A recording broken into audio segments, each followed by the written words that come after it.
Guys, this is Hisense side-by-side fridge with premium black glass door design, okay, dengan reka bentuk yang sangat sesuai untuk reka bentuk dapur dan sangat senang untuk korang bersihkan. Stay fresh for longer. Okay, fridge ni ada independence temperature control system, cool fridge dengan freezer separately, so ia akan mengekalkan tahap kelembapan and barang-barang akan fresh dan also tahan lebih lama.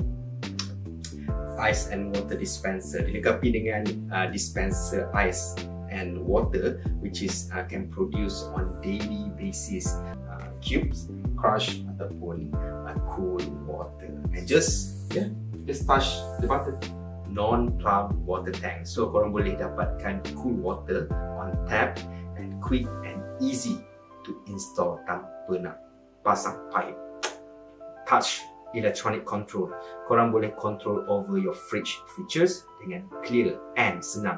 Just touch the LED control panel.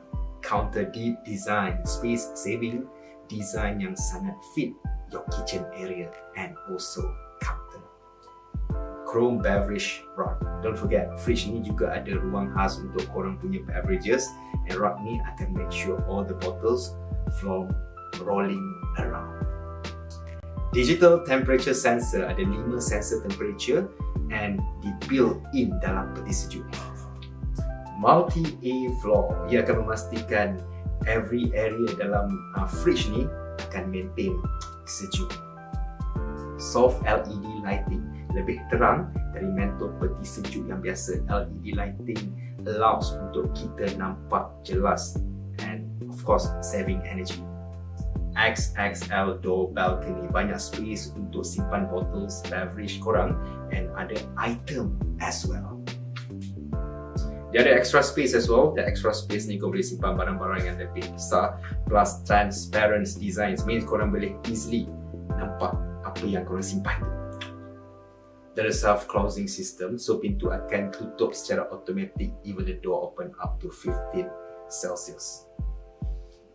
Luxurious details dengan design yang modern, dengan pemegang yang resist sesuai dengan mana-mana aesthetics kitchen design. Ingenious design, high quality experience. Alloy AI digunakan dalam pemegang, bingkai dan juga jalur depan rak. It makes the fridge look stylish and akan memberikan pengalaman yang cukup quality. Guys, saya dah really fall in love dengan Hisense side-by-side fridge ni. So for more information, korang boleh check out dia punya website.